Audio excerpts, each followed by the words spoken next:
Misty from Misty Mountain Yoga, and today I want to talk about super common Sanskrit terms that you might hear in a yoga class. Oftentimes when you hear a word that you're not really sure about, it's most likely a Sanskrit word. So Sanskrit is one of the oldest languages in the world. It's pretty comparable to Latin or Greek, but it's actually older than that.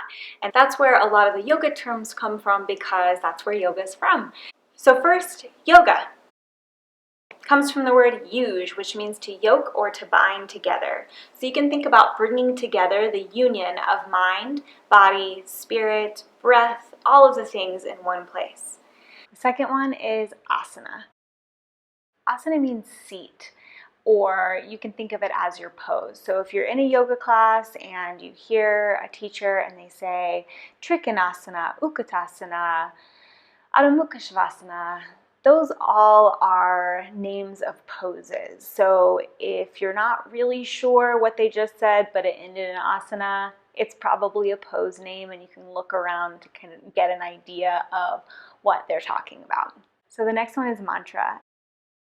Manas means the thinking mind, and cha means to cross over.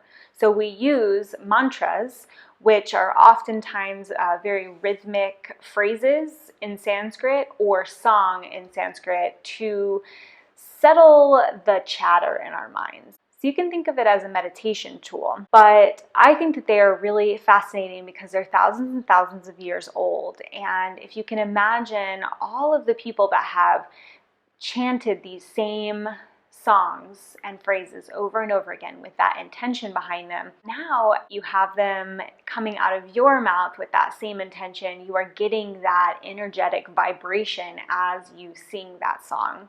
So I think mantras are amazing, and it is a whole path that we could go on and talk about today. But I think the next time that you're in a class and you have the opportunity to practice mantra, I highly recommend it. It can really settle the fluctuations in the mind and your mental chatter and allow you to drop in, and maybe one day you'll cross over into a very blissful state. So the next one's going to be mudra. Mudra means seal.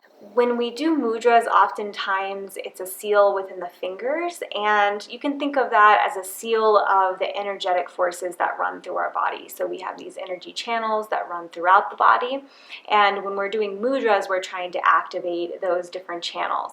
The next one is prana. Prana is our life force energy. So you have prana that runs through you, like the buzz, that you feel, your soul, your kind of that energy that gets you up in the morning, even if it's a little slow. And you might also hear pranayama, which is your breath. And so prana, life force energy, pranayama is your breath or breath work techniques that you can use for meditation. Namaste will be our next one.